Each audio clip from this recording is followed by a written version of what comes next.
I'm so happy I'm Canadian because in the States, that could be a case. Loves, it's your favorite blind girl back on your screen with another one. Today, I want to talk to you about something that's been on my mind for a while now. This is something that I'm actually kind of afraid to share with you. There's a very thin line between being completely transparent with you and protecting myself. There is a risk when I put myself on the internet. I have a whole life once I turn this camera off, which is why it's taking me a couple days to finally come around to making this video. It's just that I think it's very important that I'm vulnerable and authentic with you, which is why I'm going to share as much as I can. But please understand that I can't tell you everything I cannot see, just for the sake of my safety as I go from point A to point B, or when I'm applying for new jobs. Who knows who might see this video, and I don't want to disadvantage myself. So as much as I'm sharing what I can't see in this video, for those of you who are living life legally blind or want to understand how Stargardt disease works, you got to understand that I need to protect myself. So with that said, a couple nights ago, I took my little notebook. I filled up 3 pages of all the things that I can't see. It was a very eye-opening experience, pun intended, because I don't really think about everything I can no longer see on a daily basis. It's only when I push an elevator button or I go to sign a receipt that I'm like, oh shoot, I can't see that anymore. But when I sat down with myself, I actually lost sleep that night. I really took in how much this disease has impacted my life and my eyesight over the last decade. So I'm just going to run through everything. Of course, I can't tell you everything, but I'm going to try to describe it best as possible. So if you're going through the journey too, you can relate. And if you're not, you can get a better idea of what I'm going through. So enough blabber. Let's get into this video because this could go on for days. There's so many things I can't see. It was very trippy for me to realize, like, whoa. So in my apartment, I can't see my reflection in the mirror. As a lot of you know, if you've watched any of my makeup videos, I use a 10x contact lens mirror to do my whole face. A couple of years back, I would use like a 2x mirror and then a contact to do my eyeshadow. I don't even bother with eyeshadow anymore. So if there's something in my eye or something stuck in my teeth, that goes over my head.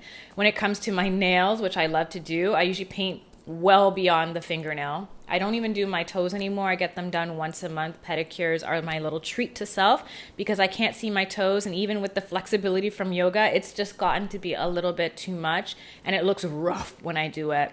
When it's time to cook, a lot of you know that I just press, so I think 7 buttons or 7 taps on the button gets me from 325 to 400 degrees. So I usually just toggle around to go up or down from that. You've seen my cutting skills in some of my videos, so we don't even have to go there. If it's time to pick out spices, it's ordered by the type of cuisine I'm trying to prepare. So the Caribbean spices are on one side, the Italian and other types of spices are on another side, for example. Same with my fridge. It's pretty much organized so that everything is mostly by memory. Yeah, I can see where my strawberries are versus my blueberries. Organization has been my middle name and memory has been my game. Like everything I do that makes it look like I can still see is because I've memorized, which I'll talk about in a little bit. That's enough about cooking and all of that stuff. When it's time to go grocery shopping to put food in my fridge, I go to the supermarkets that I'm familiar with. So I actually travel an hour away, usually, not always, but usually to go to a supermarket that's not only cheaper, but I've also gone to so many times that I literally know where everything is that I need. If I'm ever going in with a new recipe or something I want to make that evening, I'll memorize the ingredients because I can't pull up the recipe on my phone and zoom in to find the new ingredients at the same time. It's a lot. When it's time to check out per se, I pray that things are actually the right price because I can't check the screen to verify if it rang in at the right price. When it's time to pay, it's a surprise for me. I just tap, or if I have to put in my debit or my PIN, then I just go off of memory. Like I memorize keypads, phone pads, ATMs, screens. I've memorized it all so that I'm able to function and do things as if I could see. So a lot of people get confused because they're like, you just did that. But it's like, yeah, I memorized it. There's a lot of different things. Like, I can't drive. I can't pick up any books to read, not even large font. A lot of people recommend that I learn Braille. But instead, I think it's more important that I use adaptive technology that suits my vision loss. Living in the city and having a job where Braille is not an option, I can't really do that. I'd love to tell you all the ways that I've been able to manage at my day job, but for the sake of keeping that day job and not seeming to be like a liability, I can't really get into it. All I will say in this video for now is that it is It isn't easy, but I make it work, and I have to work twice as hard to prove my worth. That's all I'm going to say. Maybe one day when I don't work there, or if YouTube pops off, and I can share more about my experiences, but still not the Rona. It's like my throat's trying to sabotage this topic. Maybe I shouldn't be talking about this. While we're on the topic of water, when I'm working my night job and someone's like, can you pour water at 242? I go through slight anxiety because I can't see water glasses. And imagine pouring a clear liquid into a cup you can't see. Yeah, I'll let that sink in. My managers are so accommodating and understanding. I am so blessed. I've heard horror stories. I've had my own experiences at past employers. I've been through it. So I can definitely say I'm counting my blessings at this night job. But it's not where I'd want to be honest. I'm a wine fairy, as a lot of you know if you've caught the vlogs. And basically what that is I put on a harness, I go up and I grab the wines that the servers need for the guest. A lot of you might be like, how do you see wine labels though? I don't. I've just learned to memorize how the labels look like and know what an Amarone is versus a Chianti and what section it is. Because I'm super organized, I like to keep it organized in there so that other people can just pull wines by memory as well. When it comes to the hostess aspect of my job, the iPad zooms in. I've already talked to you guys about the accessibility of the Mac and the iPad and the iPhone and all of that. So that's been really clutch in order to still be able to work. I've had so many clients and guests at both my jobs make comments about the font or the screen being large. I just take it in stride because there's really nothing else I can do. And then it becomes a conversation about, oh, you're blind. Some people are like, why are you still working? And it's like, I got bills to pay too, you know? People usually write things larger for me. If it's time to like call back a reservation, I've memorized like the extensions I would need to transfer them to or the password to access the voicemail.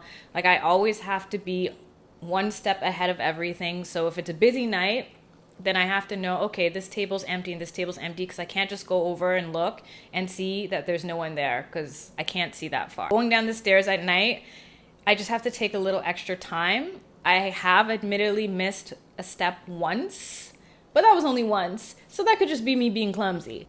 Oh, when regulars come in, it's kind of funny because I know that they're regulars because they have a height or they wear a certain type of outfit, or maybe when they walk in, they say my name so I can hear their voice. But if they were to pass me on the street when I'm leaving work, I might not be able to identify them because my head's not thinking like so-and-so is going to be here, like Gary or Joe or whatever. And the same goes for my friends. Like if I'm ever walking through the city, I might walk past someone. It's happened many times before. And then I'll be like, was that? And most of the times it isn't, but sometimes it is someone, or sometimes I'm completely oblivious. And then I'll get a DM being like, were you at the... From a point of safety, I don't want to really reveal how much I can't see in that respect, because I don't want people who are watching this, who maybe live in the city, who have bad intentions, to really know that. I hope you can understand where I stand with that. I can't see the crosswalk, but I can see the lights change of the streets from red to amber to green. The buses are a hit and miss with me. I can't see the numbers at all, but luckily we have audio announcements. When they're not turned on though, I've gone on the wrong bus because sometimes there's routes where 4 buses go in and they divert different ways. That's always an annoying day. I will take a bus and then I'll feel it sharp turn and I'm like, it wasn't supposed to do that. And then I get off and I realize I have to walk back like 10 minutes to another bus stop to catch the right bus to go where I'm going. And then I'm a half an hour delayed where I'm going. Same with the subways. Luckily, our subway system is so simple. I feel like it's the most basic one in the entire world. So that's one thing I'm happy with our subway system because it's never on time. But at least here in Toronto, it's super simple. So it's just north and south, east and west. I've memorized almost every single stop so that at least I know if I'm listening to my headphones, St. George, Bay, Yonge, you know. Also, when I get off a station, I always tell myself, you came up the right. So when you're going back home, go down the left so that I know that I'm going east versus westbound. Streetcars. So a lot of times streetcars will pass and they'll be training cars or they'll be out of service. And then I'll go up and walk towards it as if it's going to open and it just passes by me. And I'm like, oh, that was not in service. That's just how it goes. Back to home stuff. I don't have a TV here. I haven't had a TV since I moved out. I didn't really watch TV when I lived at home either, but especially in the last couple months, my vision has deteriorated enough that I have to sit at my computer desk to like watch Netflix or YouTube. And if I'm like Netflixing and chilling, I'm there more for the cuddle session than for actually seeing what's going on. There's been moments where I'm like, why did that guy just exit the scene? And then he's like, no, he's still there in the corner. And she's like, oh, well, I guess I just baited myself out.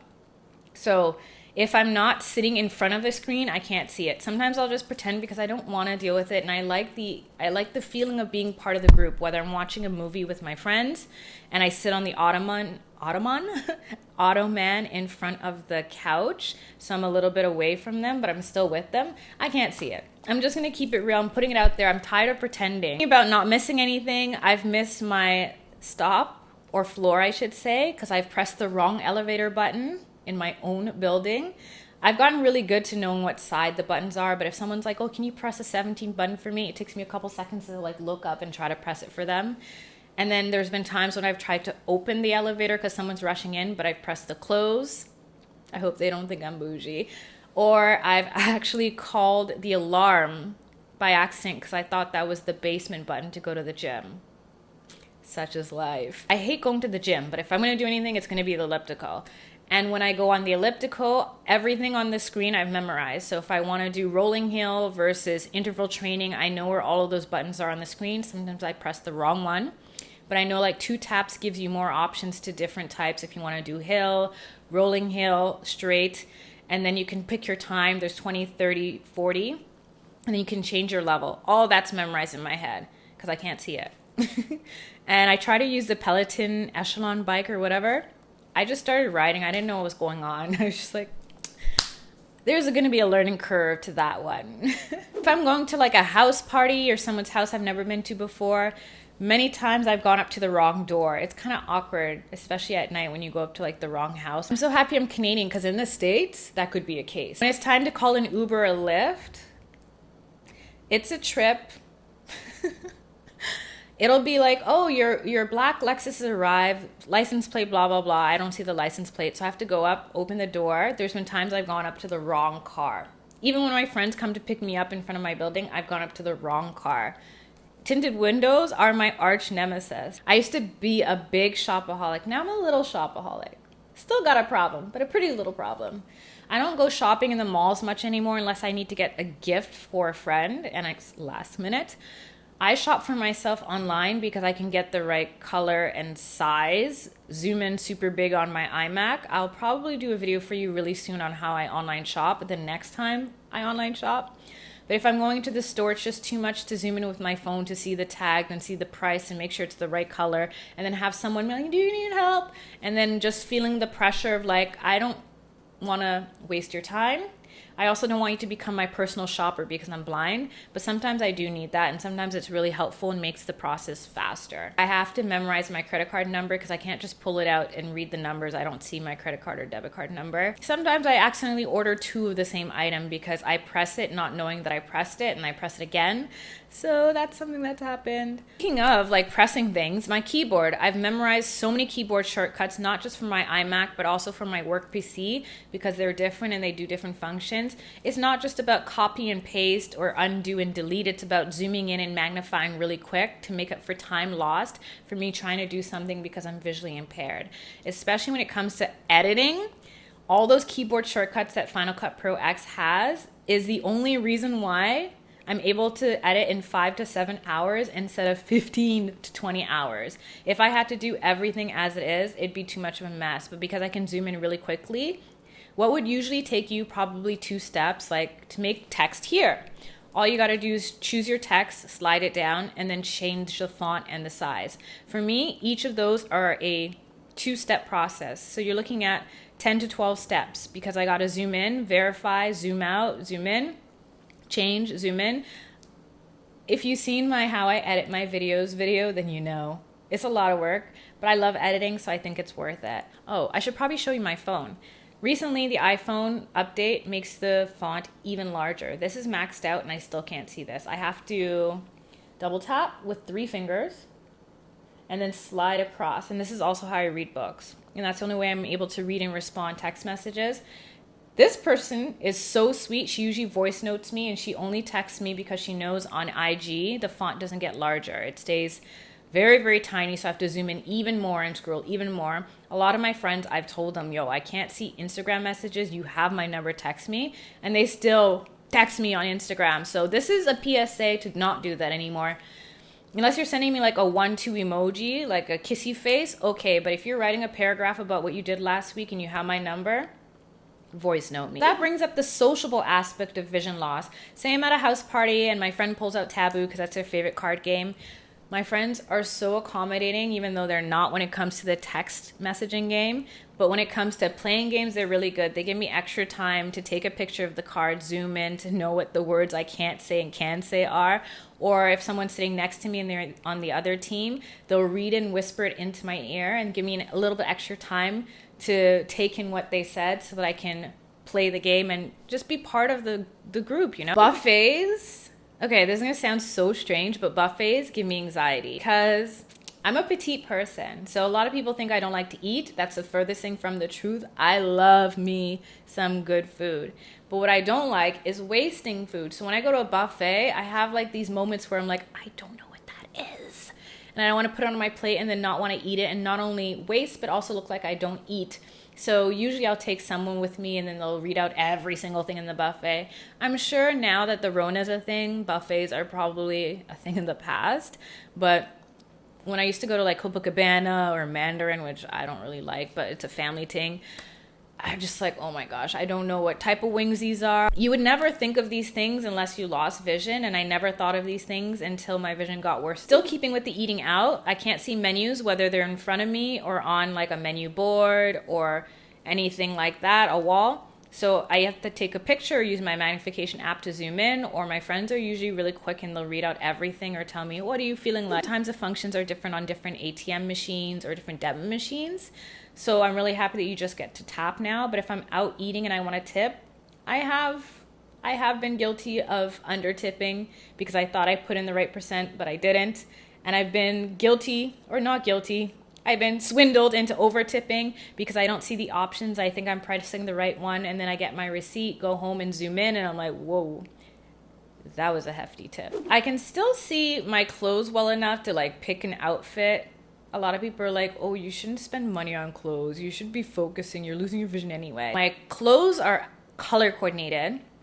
My shoes are by season. My makeup is alphabetized. I can't with that word. How do you say it? Alphabetized. No, I added some extra-ish there. You know what I'm trying to say.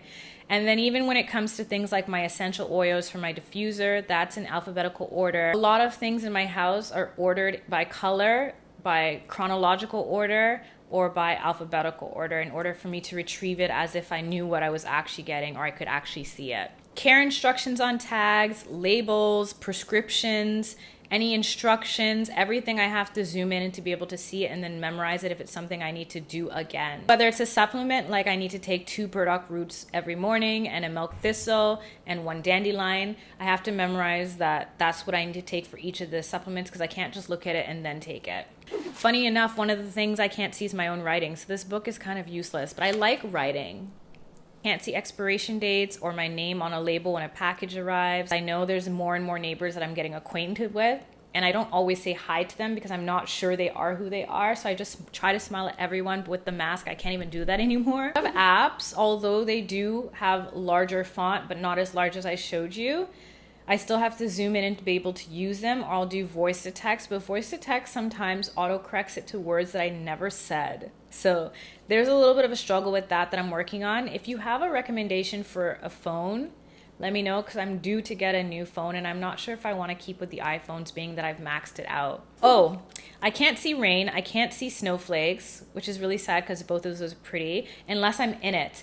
Like if I'm 6 feet away from a window and someone's like, it's raining, it just looks like a dark day to me. But once I'm out in it, I can see the raindrops, especially if they're hitting puddles, or the snowflakes if they're falling on a dark shirt I'm wearing. Contracts and forms and invoices and checks are kind of hard. I don't see the line, so I have to zoom in, read everything, and then sign. It takes a little bit more time. If I'm going to a new store or restaurant for the first time, just like door numbers, I have to be right under it or right in front of it to be able to see it. I can't see it from across the street, or if my friend's like, hey, can you look while we're driving by something? I'm the most useless passenger GPS there is. Oh, you know what else gives me anxiety? And I know it probably sounds really strange, especially since I work in a restaurant, but if it's a friend's birthday and they're celebrating at a restaurant and I'm the last one to join, or there's someone at the table and the hostess is like, they're over here, for me, here is everywhere.